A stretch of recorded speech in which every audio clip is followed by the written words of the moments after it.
Hello peoples, Wyan here, welcome back to Fullmetal Friday. When we think of villains in the Fullmetal Alchemist universe, we usually think of the homunculi, envy, wrath, pride, and so on. Those are definitely the main villains, but sometimes it's a shame that they upstage some of the more despicable human characters. You don't have to be a homunculus to be a monster, and that's why today we're counting down the top 10 human villains of Fullmetal Alchemist.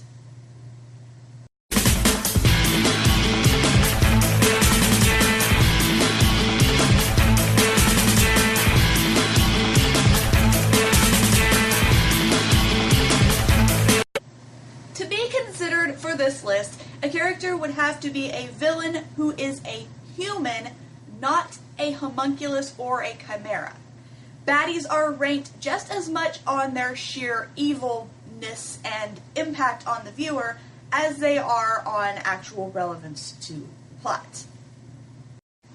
Some characters will appear in both anime adaptations, but will be described and ranked based on the anime in which they have the greatest impact to the plot and the viewer. So, with no more chit-chat, let's go, peoples!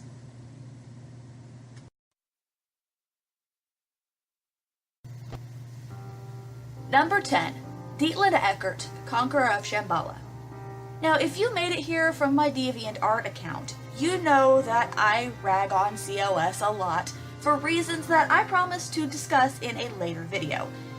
Even at that, I still have to give it credit for producing a decent enough set of antagonists, the leading of which being chairwoman of the Thule Society. Now, I'll apologize right off the bat because, for time's sake, a lot is gonna get glossed over for this entry, but I'll be sure to hit the high points. Historically, the Thule Society was an occult society used by Adolf Hitler to collect artifacts of rumored spiritual power. Although the society is portrayed nowhere near accurately, Chairwoman Eckert does her assigned job well for the purpose of the movie. She and the other society members believe they can use an array of some ancient power to open the portal to the utopian realm of Shambhala, then harness its magic and use it to aid Adolf Hitler in his rise to power. Eckert is eventually able to open the portal and transport her soldiers to the realm in which FMA primarily takes place. But the pressure is too much for them, and despite their armored defenses, all of the soldiers die during the crossing. This is where Alphonse Heydrich and his team of rocket scientists come in. She needs something strong and fast to punch through the pressure, so the Nazi scientists in league with the Thule Society recruit them, only to dispose of them once the project is complete. Using the captured Envy, who is for some reason a dragon now, and Hohenheim, who the Society captured for his knowledge of alchemy and the world they call Shambhala, she is able to reopen the portal. In some funky airship thing that has somehow been adapted from prototype-level rockets, Eckert herself travels to Shambhala, but is possessed by the creatures of the void in the process. Maddened by the possession and her own quest for power, she sets out to destroy the so-called Shambhala. Confronted by Edward, she admits that she fears the power of the realm and wants to destroy it before it can destroy her. Opening a door to a new world was thrilling at first. A utopia that could make us greater. But then I realized how different it was from our own. I got scared. This world is far too strong to be trusted. I have to destroy it now before it conquers us. That's ridiculous! This world doesn't have any reason to conquer yours! Edward manages to fly the ship back through the portal, and Eckert comes out completely deformed and overtaken by the creatures from the gate. She even tries to force Noah to reopen the portal, but is shot and killed by Alter Hughes, after which she reverts to her fully human form and makes us wonder if she wasn't already dead before she was shot.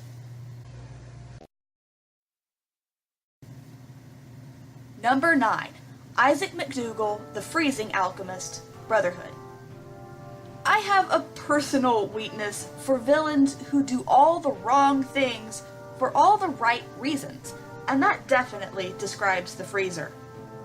Having served in Ishval and witnessed firsthand the lengths his government was willing to go for power and control, he knows the evil and corruption of the military he used to serve. It's easy on both of us. I'd rather not fight an old war buddy. War buddy? Please don't flatter yourself. I knew no friends in Ishval. Only military bastards and their damn dogs!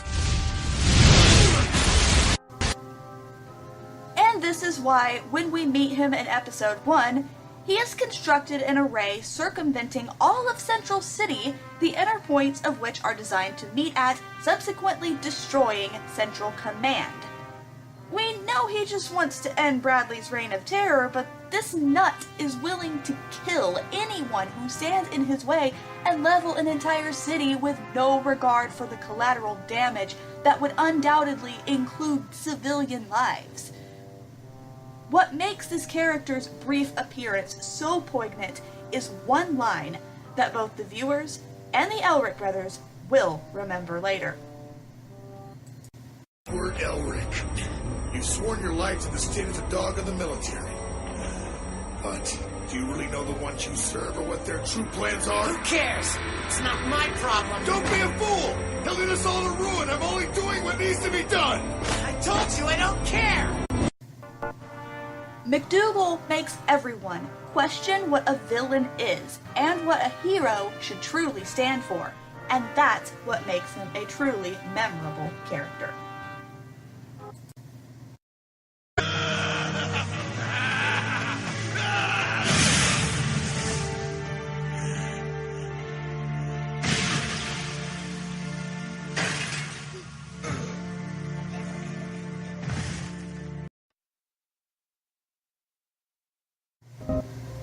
Number 8.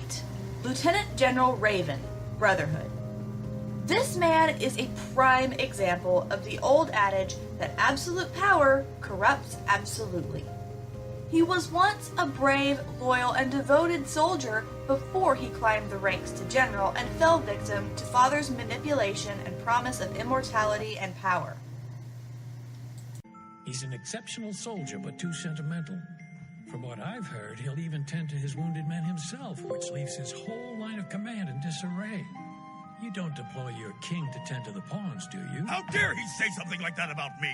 I was transferred to Central because of the compassion I showed my men in the line of duty! Convinced that only the strong survive and the end justifies the means, he no longer cares for the country or the people he was once devoted to serving, and is willing to sacrifice any number of those lives in order to reach the godlike status promised to him by Father. After luring Mustang into a false sense of trust, he almost immediately betrays the Colonel and turns him in with Fuhrer. This is what results in the dispersal of Team Mustang and Hawkeye's reassignment as a personal assistant to Bradley. Later, he attempts to recruit General Olivier Armstrong to his cause, using their shared sentiment of survival of the fittest. Luckily, Ed and Al got to her first, so she's having none of that. She stabs him in the arm with the saber that has been passed down the Armstrong line for generations, and pushes him into a pool of wet concrete to be buried alive. But immortality was right before our eyes! General, you are among the weak who will become the foundation for this country, literally.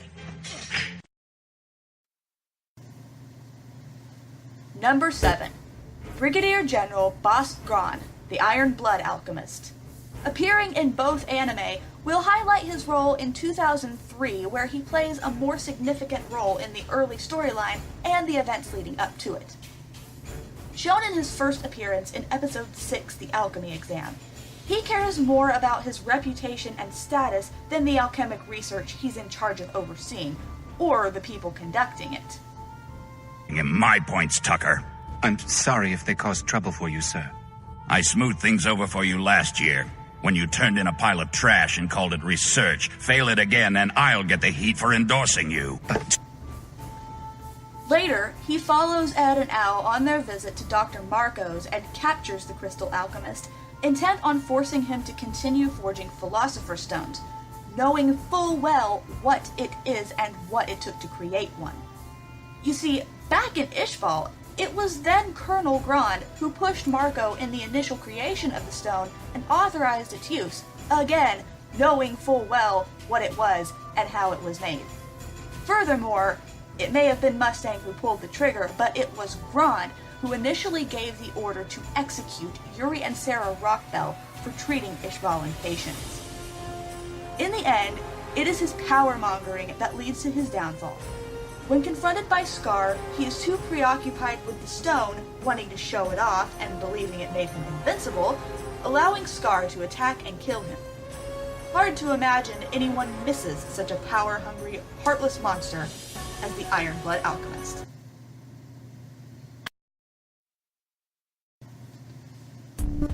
Number 6. Father Cornello. Appearing in both anime will highlight his role in 2003 due to the fact that he gets more screen time and thus more opportunities to be the selfish, lying, manipulative bastard that he is. In 2003, he is the first villain we meet, and what a way to kick things off. It is immediately obvious that Cornello, professing to be a prophet from the sun god Leto, has the entire city of Lior wrapped around his finger. He uses alchemy with the aid of a later discovered to be fake Philosopher's Stone to perform what his followers believe to be miracles of Leto. One young woman named Rose is an exceptionally devout follower, because Cornello has promised her that her faith and his spiritual power can resurrect her dead boyfriend, Cain. He understandably panics when he learns that the Fullmetal Alchemist has arrived in his desert paradise, and tricks Rose and later the entire town into helping him try to kill Ed and Al, broadcasting that they are heretics who would blaspheme Leto and murder the prophet. Afraid of losing Rose, who has come to doubt Cornello due to Edward's insistence that he's a fake, Cornello reveals a shocking sight. A body, of sorts, behind a curtain that calls out to Rose. This, Cornello claims, is Rose's beloved Cain, but his body is not quite finished yet. With no doubts left in her mind about Cornello, Rose helps the guards capture Edward. Afterwards, however, she discovers the truth.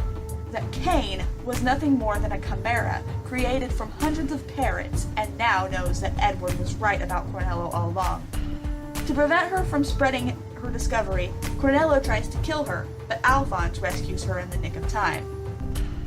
As villains often do, Cornello makes the mistake of monologuing his entire plot to the captured hero, and it turns out that Cornello only wanted to garner mindless followers to build an army to take over the world. Unbeknownst to the false prophet, however, the entire confession was being broadcast live to all of Lior. This sparks a full-scale uprising that results in the destruction of the Church of Leto.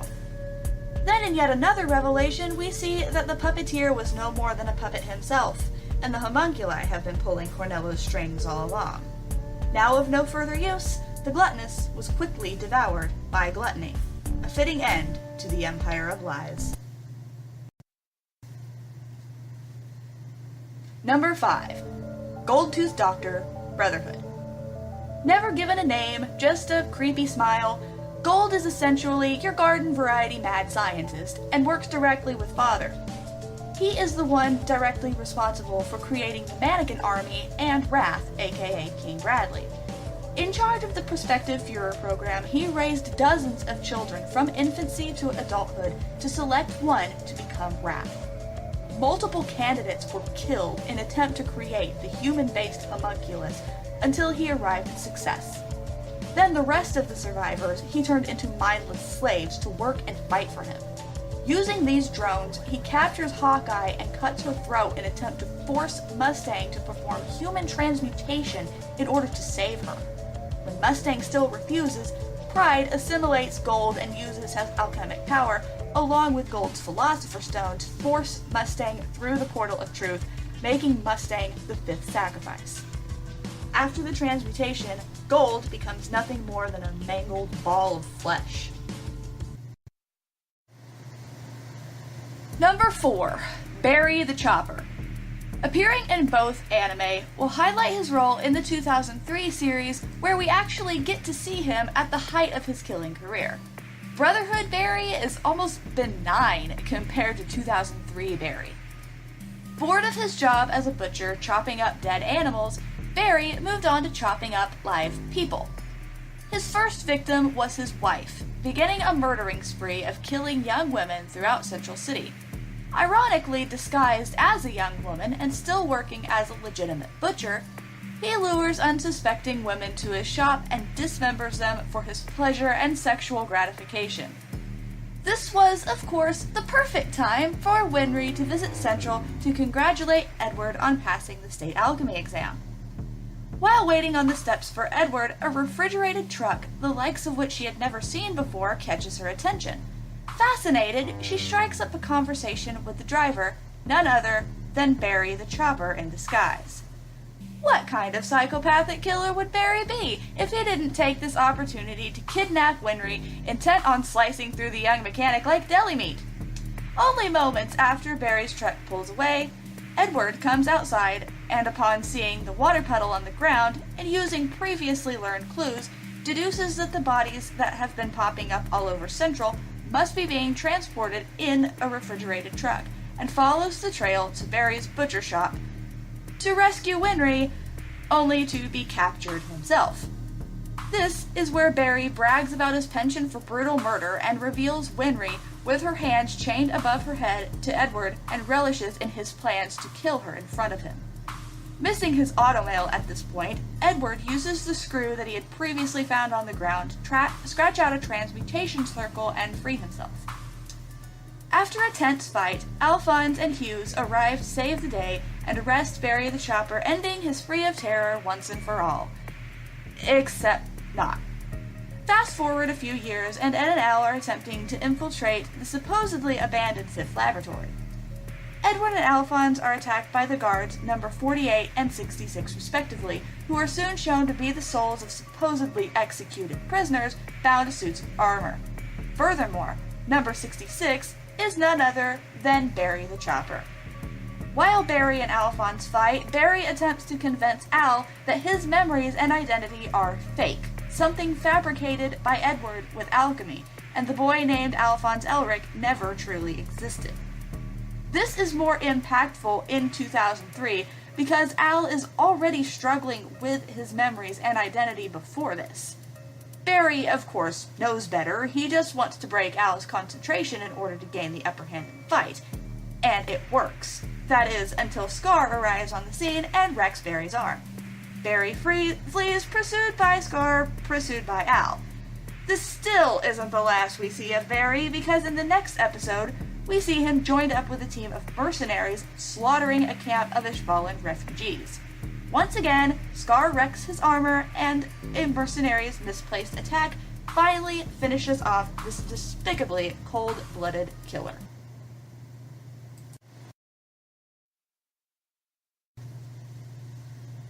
Number 3. Shao Tucker, the Sewing Life Alchemist. I think it's safe to say that no villain's deplorable actions, with the possible exception of Envy, had a more lasting impact on the viewers and the psyche of the Elric brothers than this scumbag. Hell, years later, they are still having nightmares about what happened. We're still haunted by the memory of a little girl that we once knew. We weren't able to save her, and we will never forget. Sometime before we meet him, his wife left him because he couldn't support them. The fact that she apparently left her daughter Nina in poverty, yet took the family pet, should have been a red flag. As should the fact that pretty much right afterward, Tucker earned his state certification by creating the alchemic breakthrough of the talking chimera. But now he's in trouble, because he can't come up with anything new to impress the military before his yearly assessment. So he has two choices: do something impressive, or lose his job. Mustang sends Ed and Al to study under him, reasons for which differ between anime. In Brotherhood, the brothers are trying to clear up some confusion after encountering a chimera in Lior, and in 2003, they study under his tutelage and care for 6 months. 6 months before the state alchemy exam. That means that where in Brotherhood we got 1 episode and maybe 2 days with them, 2003 gave Ed and Al half a year and us, the viewers, 2 episodes of Nina's near-constant presence to get to know and fall in love with the little, adorable, sweet, innocent 4-year-old girl and the giant, fluffy dog, Alexander. She was part of the story, part of their life. And then this happens. Tell me this. Where have Alexander and Nina gone to?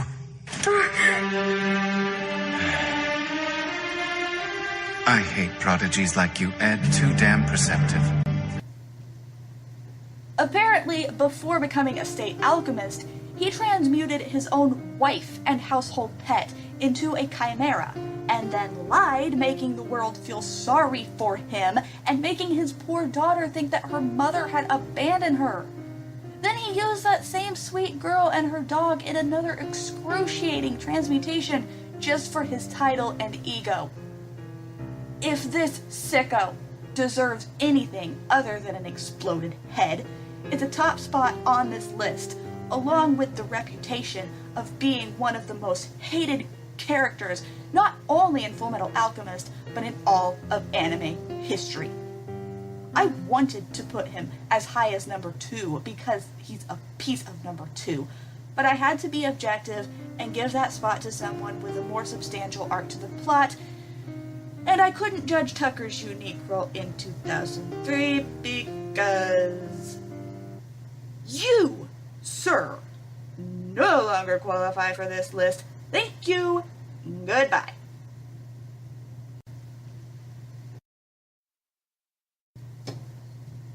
Number 2, Dante, 2003. Just like entry 10, a lot is getting glossed over for the sake of time. Dante is the central antagonist of 2003 and is the master of the homunculi. 400 years prior to the events of the main anime, Dante and Hohenheim were lovers with dreams and aspirations of forging the first Philosopher's Stone. Using condemned witches and dying plague victims as material, they succeeded in their goal. However, the transmutation nearly killed Hohenheim, and Dante desperately bound his soul to another human body. It was through this that they discovered that they could live forever by hopping from body to body. Dante went on to continue body snatching and forging Philosopher's Stones. In her endeavors, hundreds of thousands of people were sacrificed as material for the stone, all for the selfish desires of one evil woman who wanted to live forever and be young. In the last episodes of the anime, okay, are you people ready for something fucked up? This 400-year-old body snatcher planned to take over Rose's body under the assumption that Edward was in love with Rose, so she could get it on with her ex-husband's 16-year-old son from his second wife. I was looking forward to taking her body and being loved by the son of Hohenheim. If that is not just sick and twisted, I have no idea what is. So much more can be said for this disgusting excuse for a life form, but as I said before, time. I could go on and on, but I doubt you want me to, so on with the list. But before we award our number 1 pick, here are some honorable mentions.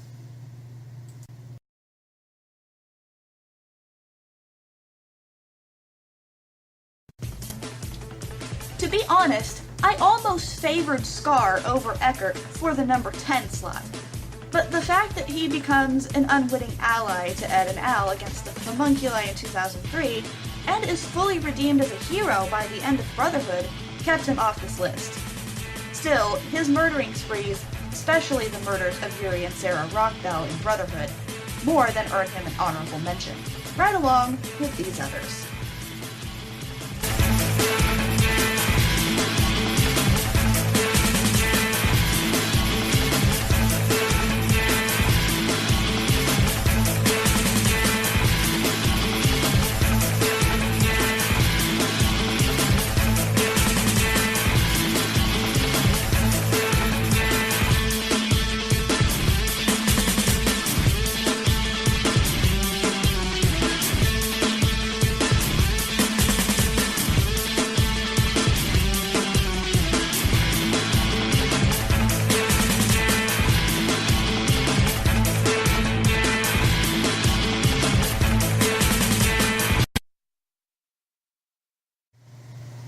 Number 1. Zulf J. Kimbley, the Crimson Alchemist. Appearing in both anime will highlight his role in Brotherhood. I wish I could make a full video on just how perfect of a villain Kimbley is. Often mislabeled as sadistic, it's not the killing itself that the Crimson Alchemist takes pleasure in, but the use of his particular talent, the very aesthetic of which he finds beautiful. As such, he considers himself an artist. Such a beautiful sound! Like a symphony! This stone is amazing! Soon after the end of the Ishvalan War, he kills several of his superior officers in order to keep the Philosopher's Stone that he was issued, and spends the next several years in prison for it. Bradley later orders his release, and as he's leaving the prison, he wastes no time in giving the guard a brand new watch as a parting gift.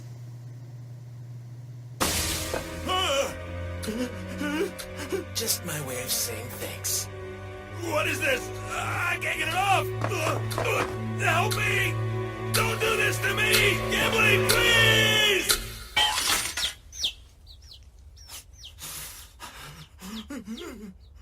It's nothing but a harmless toy.